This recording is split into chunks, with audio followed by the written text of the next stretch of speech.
জ্বালানি তেলের দাম বৃদ্ধি করলো সরকার।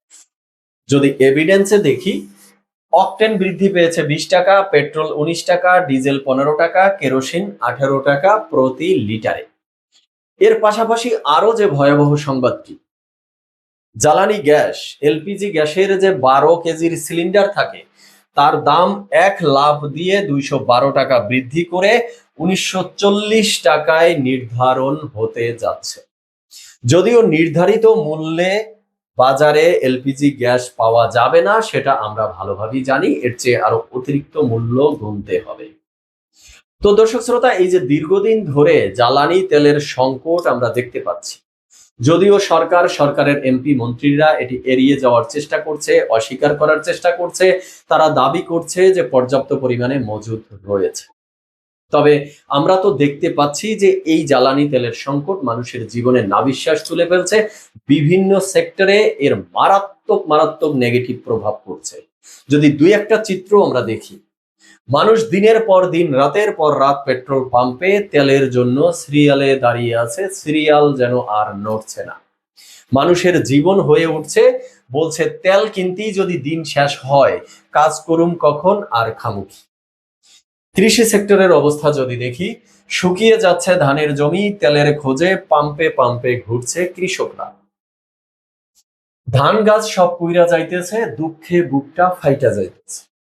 কৃষকরা তেল পাচ্ছে না, পানি সেচ দিতে পারতেছে না। তো কৃষি সেক্টরের অবস্থাটা কোন জায়গায় গিয়ে পৌঁছেছে আমরা কিছুটা হলেও অনুমান করতে পারি। কৃষকদের মনের কতটা কষ্ট, কতটা যন্ত্রণা। অথচ এতদিন সরকার অস্বীকার করলেও এখন এসে দেখতেছি হুট করেই দাম বৃদ্ধি করলো। কিন্তু কেন? দর্শক শ্রোতা, আজকে এই বিষয় নিয়ে কথা বলবো। চলুন direct hit the point. Hit the point number 1-এ আসি। এই যে জ্বালানি তেলের সংকট আমরা দীর্ঘদিন ধরে দেখে আসছি, আর সরকার সেটি অস্বীকার করছে। অস্বীকারের ধরনগুলো কেমন, সরকারের পক্ষ থেকে কি কি বক্তব্য এসেছে, চলুন আমরা একটু দেখি। সড়ক ও সেতু মন্ত্রী সরকারের শেখ রবিউল আলম, তিনি বলছেন দেশে জ্বালানি তেলের কোনো ঘাটতি নেই, চাহিদা অনুযায়ী পেট্রোল পাম্পগুলোতে সরবরাহ করা হচ্ছে, কিন্তু একটি চক্র কৃত্রিম সংকট তৈরি করার চেষ্টা করছে। এমপি কয়সার বলছেন দেশে জ্বালানি তেলের কোনো ধরনের সংকট নেই। জ্বালানি প্রতিমন্ত্রী বলেছেন দেশের ইতিহাসে সর্বোচ্চ জ্বালানি মজুত রয়েছে। খুবই গুরুত্বপূর্ণ, একটু মনোযোগ দিয়ে স্মরণ করুন দর্শক শ্রোতা। দেশের ইতিহাসে, জ্বালানি প্রতিমন্ত্রী বলছেন দেশের ইতিহাসে সর্বোচ্চ জ্বালানি মজুত নাকি দেশে আছে। এরপরে দেখি, তথ্যমন্ত্রী বলেছেন এই মুহূর্তে জ্বালানি তেলের কোনো ধরনের সংকট নেই। অথচ বাস্তবে আমরা দেখেছি দিনের পর দিন, রাতের পর রাত পাম্পগুলোতে মানুষের সিরিয়াল ধরতে, এবং সিরিয়াল ধরে দিন পার করেছে, রাত পার করেছে, শেষ পর্যন্ত আবার তাদেরকে শুনতে হচ্ছে পাম্প শূন্য, পাম্পে কোনো তেল নেই। আর এই দীর্ঘ সারি সারি যেন নড়ছে না, তাই অনেকে স্পটে ঘুমাতে হয়েছে, কিছুই করার নেই। বাস্তব চিত্র এমন। অথচ মন্ত্রী বলছেন পাম্পে কৃত্রিম তেলের সংকট তৈরি করা হচ্ছে। ওকে, বেশ ভালো, ধরে নিলাম সরকারের কথাই সত্য, কোনো সংকট নেই, ইতিহাসের শ্রেষ্ঠ মজুদ রয়েছে। সংকটটা তৈরি করছে কৃত্রিম সংকট একটি গোষ্ঠী, একটি মহল, একটি সিন্ডিকেট। তাহলে এই সরকারের উচিত ছিল সেই সিন্ডিকেটকে ভেঙে দেয়া। তো সেই সিন্ডিকেট ভাঙতে হলে বিভিন্ন ধরনের অভিযান চালানো, বা এই যে মোবাইল কোর্টগুলো, সেই কোর্ট দিয়ে বিভিন্ন ধরনের জরিমানার ব্যবস্থা করা, বা সরকার বিভিন্ন ধরনের উদ্যোগ নিয়ে এই সিন্ডিকেটকে ভেঙে দেয়া, এটি তো তার কাজ ছিল। কারণ আমাদের সরকারের দাবি অনুযায়ী যথেষ্ট স্টক রয়েছে, মজুদ রয়েছে, দাম কেন বাড়বে? যারা কৃত্রিম সংকট তৈরি করতেছে তাদেরকে ধরে আইনের আওতায় আনা, গ্রেপ্তার করা, এই সিন্ডিকেটটাকে ভেঙে দিলেই তো সমস্যার সমাধান হয়ে যেত। কিন্তু সেটি কি সরকার করেনি, নাকি করতে গিয়ে সরকার পারেনি, কোনটি? যদিও আমরা দেখেছি বিভিন্ন জায়গায় সরকারের বিভিন্ন ধরনের এই ধরনের অভিযান বা মোবাইল কোর্ট, শাস্তি আরোপ করা আমরা দেখেছি, অনেককে গ্রেপ্তার করা, আটক করা। কিন্তু শেষ পর্যন্ত এসে সরকারকে দাম বৃদ্ধি করতে হলো। তো দামটা কেন বৃদ্ধি করেছেন? সিন্ডিকেট ভাঙার জন্য? যে সিন্ডিকেট চাচ্ছে বেশি দামে বিক্রি করে অতিরিক্ত লাভ করবে, এটাই তো সিন্ডিকেটরা সবসময় চায়। তো সেই জন্য দাম বৃদ্ধি করে দিয়েছেন, আর এর ফলে সিন্ডিকেট ভাঙবে। যদি তাই হয় তাহলে সেটা তো আগেই করতে পারতেন। তাহলে এই দীর্ঘদিন ধরে মানুষকে এত ভোগান্তি এবং এত কষ্ট দেওয়ার কোনো মানে ছিল? এবার আসি হিট দ্য পয়েন্ট নাম্বার 2। এই যে মূল্য বাড়ালেন, এর ফলাফল কি হলো? এর দ্বারা কি আসলেই সিন্ডিকেট ভাঙবে? সিন্ডিকেট ভাঙতে পারবেন, নাকি সিন্ডিকেট আরো শক্তিশালী হয়ে উঠবে, দাম আরো বাড়াতে বাধ্য করবে সরকার? আমরা দেখতে পাচ্ছি মন্ত্রী সাহেব বলেছেন বিশ্ব বাজারে তেলের দাম দ্বিগুণ হলেও সরকার বাড়িয়েছে খুবই সামান্য। হ্যাঁ, বিশ্ব বাজারে অনেক দেশেই তেলের দাম অনেক বেড়েছে, কথা সত্য, কিন্তু বাংলাদেশে তো বাড়ার কথা না। সরকারের কথা অনুযায়ী সরকার বলছে ইতিহাসের শ্রেষ্ঠ স্টক বা মজুদ রয়েছে, তাহলে বাংলাদেশে সেই যুদ্ধের প্রভাব পড়ার তো কথা না। কিন্তু বাড়িয়েছেন, সামান্য বাড়িয়েছেন, বেশ ভালো। কিন্তু বাস্তবে আমরা দেখতে পাচ্ছি তেলের দাম বাড়াতে বাধ্য হয়েছি, এটি বলছে মন্ত্রী সাহেব। বাধ্যটা কেন হয়েছেন, প্রশ্নটা তো সেখানেই। কারা আপনাদেরকে বাধ্য করেছে? কাদের কাছে আপনাদেরকে মাথা নত করতে হলো? তো এই যে বৃদ্ধি করলেন, ফলাফলে কি দেখতে পাচ্ছি? তেলের লাইনে ভিড় আগের মতোই আছে।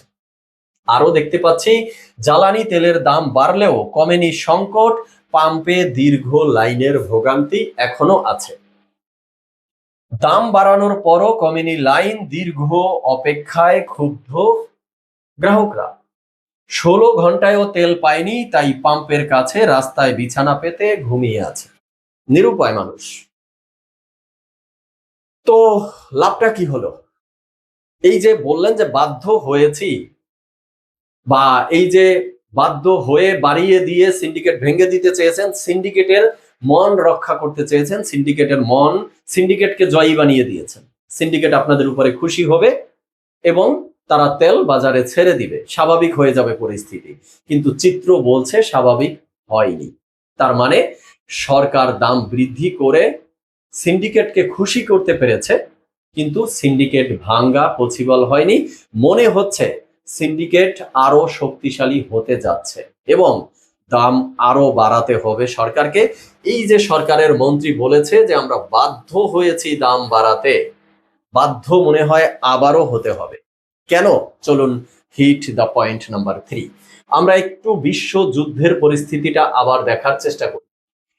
আমরা এই দুদিন আগে শুনেছিলাম যে হরমুজ প্রণালী থেকে নিষেধাজ্ঞা তুলে দেওয়া হয়েছে, বাংলাদেশি জাহাজ প্রবেশ করেছে, আসতেছে, অনেক অনেক আশার বাণী। কিন্তু বাস্তবে দেখলাম এবারও হরমুজ পার হতে পারলো না বাংলাদেশি জাহাজ, প্রণালীতে প্রবেশের পর আটকে দিল ইরান। হরমুজে 2টি ভারতীয় জাহাজের উপরে হামলা, ইরানি রাষ্ট্রদূতকে তলব। তার মানে পরিস্থিতি আরো খারাপের দিকে যাওয়ার বার্তা দিচ্ছে। আর আমাদের দেশের সিন্ডিকেটের কাছে সরকার অলরেডি মাথা নত করেছে। তো সিন্ডিকেট তো মনে হয় এই সরকারকে ওজন করে ফেলেছে। আর এই যে সামনের দিকে পরিস্থিতি আরো ভয়াবহ হতে পারে, সেটা শুধু হরমুজ প্রণালী বা এই যুদ্ধ সংক্রান্ত বিষয়ে না, আরো একটা বিষয়ে রয়েছে। সেটি কি? সেটি হলো ডক্টর ইউনূসের সেই সর্বনাশা বাণিজ্য চুক্তি। নির্বাচনের কয়েকদিন আগে তড়িঘড়ি করে রাজনৈতিক দলগুলোকে না জানিয়ে কি করলো? অনেকগুলো চুক্তি করে গেল। সেই চুক্তির মধ্যে ভয়াবহ যে চুক্তি ছিল, সর্বনাশা চুক্তি, যে আমরা তেল, এই জ্বালানি তেল, গ্যাস কোনো রাষ্ট্র থেকে কিনতে পারবো না আমেরিকার অনুমতি ব্যতীত। তাই রাশিয়া থেকে তেল কিনতে যুক্তরাষ্ট্রের অনুমতি চেয়েছিল বাংলাদেশের সরকার। বুঝেন ডক্টর ইউনূস কি সর্বনাশটা না দেশের জন্য করে গেছে। তেল বিক্রি করবে রাশিয়া, কিনবো আমরা বাংলাদেশ। লাভ লসের হিসাব নিকাশ হবে আমাদের মধ্যে, যে আমরা রাশিয়া থেকে তেল এনে পোষাতে পারবো কিনা, পরিস্থিতি কোন জায়গায় গিয়ে গড়াবে, কি করব। কিন্তু সেক্ষেত্রে মোড়লগিরি করতেছে যুক্তরাষ্ট্র, আর সেই সুযোগ করে দিয়ে গেছে ডক্টর ইউনূস। আর এই যে অনুমতি চাইলাম আমরা আমেরিকার কাছে, সেক্ষেত্রে আমেরিকা 60 দিনের জন্য একটা রিল্যাক্স দিয়েছে আমাদেরকে। রাশিয়া থেকে তেল কিনতে যুক্তরাষ্ট্রের 60 দিনের অনুমতি পেল বাংলাদেশ। বুঝতেছেন পরিস্থিতি কোন দিকে যাচ্ছে, কি ইঙ্গিত বহন করছে? এরপরে যদি দেখি এর পাশাপাশি আবার একটা সুখবর, কিছুটা হলেও প্রশান্তির খবর আছে, যে ভারত থেকে আরো 5,000 মেট্রিক টন ডিজেল আমাদের দেশে আসছে। তবে ভারত থেকে যে আসছে সেটা কিন্তু সেই পাইপলাইন ব্যবহার করে, যেই পাইপলাইন শেখ হাসিনা প্রতিস্থাপন করেছিল, এবং তখন বলা হয়েছিল যে শেখ হাসিনা গোপনে এই পাইপলাইন তৈরি করেছে, বাংলাদেশ থেকে ভারতে গ্যাস পাচার করবে, অবৈধভাবে গ্যাসের সুবিধা দিবে। কিন্তু এখন বাস্তবে আমরা দেখেছি সেই পাইপলাইন ব্যবহার করে ভারত থেকে আমাদেরকে সুবিধা দেয়া হচ্ছে বা আমরা সুবিধা পাচ্ছি। এরপরে আরেকটা বিষয় একটু দেখি। মন্ত্রী সাহেব বলেছেন দেশে মজুদ গ্যাস দিয়ে 12 বছরের চাহিদা মেটানো যাবে। মানে এতক্ষণ তো আমরা দেখে এসেছিলাম জ্বালানি তেলের মজুদের অভাব নাই আমাদের দেশে, তেলে ভাসতেছে আমাদের দেশ। আর মন্ত্রী বলতেছে গ্যাসেরও নাকি অভাব নেই, 12 বছর মেটানো যাবে। কোন গ্যাস? প্রাকৃতিক গ্যাসের কথা বলেছে না এলজিপি গ্যাসের কথা বলেছে জানি না, যাই হোক ধরলাম প্রাকৃতিক গ্যাস। তাহলে ঢাকার শহরের, অন্যান্য শহর বাদই দিলাম, শুধু ঢাকার শহরের কয়টা এলাকায় এই গ্যাস, লাইনের গ্যাস, বাসা বাড়িতে গ্যাস পাচ্ছে বলুন তো? তাহলে 12 বছরের মজুদ যদি থাকে, চাহিদা মেটানো যাবে এমন স্টক বা মজুদ থাকে, তাহলে বাসা বাড়িতে গ্যাস শূন্য কেন? প্রাকৃতিক গ্যাসগুলো কেন নেই? বা এলপিজি গ্যাসের মূল্য কেন বৃদ্ধি পাচ্ছে? তো কনক্লুশনে এসে যেটা বলতে চাচ্ছি, ইরান, ইসরায়েল, আমেরিকার যুদ্ধের ফলে বিশ্বের বিভিন্ন রাষ্ট্রেরই জ্বালানি তেল গ্যাসের উপরে প্রভাব পড়েছে, আমদানি রপ্তানির উপরে প্রভাব পড়েছে, দাম বেড়ে গেছে। তো সেই প্রভাব আমাদের দেশেও পড়বে, স্বাভাবিক। দাম বেড়ে যাবে, সেটাও স্বাভাবিক। দাম বৃদ্ধি করবেন, শুরুতেই করে দিতেন। মাঝখান থেকে এতগুলো দিন মানুষকে এই ধরনের কষ্ট কেন দিলেন? দরকারটা কি ছিল? এটা একটা বিষয়। দ্বিতীয়ত হলো, আপনারা বলছেন সেই প্রভাব এই দেশে পড়বে না, কারণ আপনাদের পর্যাপ্ত পরিমাণে তেলের মজুদ রয়েছে, এখন বলছেন গ্যাসের মজুদ রয়েছে। মানে দেশটা মনে হয় তেল এবং গ্যাসের স্বর্গরাজ্যে পরিণত হয়েছে, দেশটা তেল এবং গ্যাসের উপরে ভাসতেছে। ভালো, সেটা তো আমাদের সৌভাগ্যের বিষয়। তাহলে এখন এসে এতদিন মানুষকে এই ধরনের ভোগান্তি দেওয়ার পরে কেন বলতেছেন যে তেলের দাম বাড়াতে আমরা বাধ্য হয়েছি? বাধ্যটা কে করেছে আপনাদেরকে? যুদ্ধ পরিস্থিতি বাধ্য করেছে? আপনাদের দাবি অনুযায়ী সেটা তো হওয়ার কথা না, কারণ দেশ তো তেল এবং গ্যাসের উপরে ভাসতেছে, মজুদের শেষ নেই, স্টকের শেষ নেই। তাহলে বাধ্যটা হলেন কেন? কাদের কাছে বাধ্য হয়েছেন? এই যে সিন্ডিকেটের কাছে। সিন্ডিকেটের কাছে বিএনপি সরকার মাত্র 2 মাসে মাথা নত করেছেন। আর যদি সেটি হয়ে থাকে, তাহলে ধরে রাখুন এই সিন্ডিকেটের কাছে আপনাদেরকে আবারও মাথা নত করতে হবে। কারণ এই সিন্ডিকেট 2 মাসের মধ্যে বিএনপিকে অলরেডি ওজন করে ফেলেছে যে বিএনপি কোন লেভেলে আছে।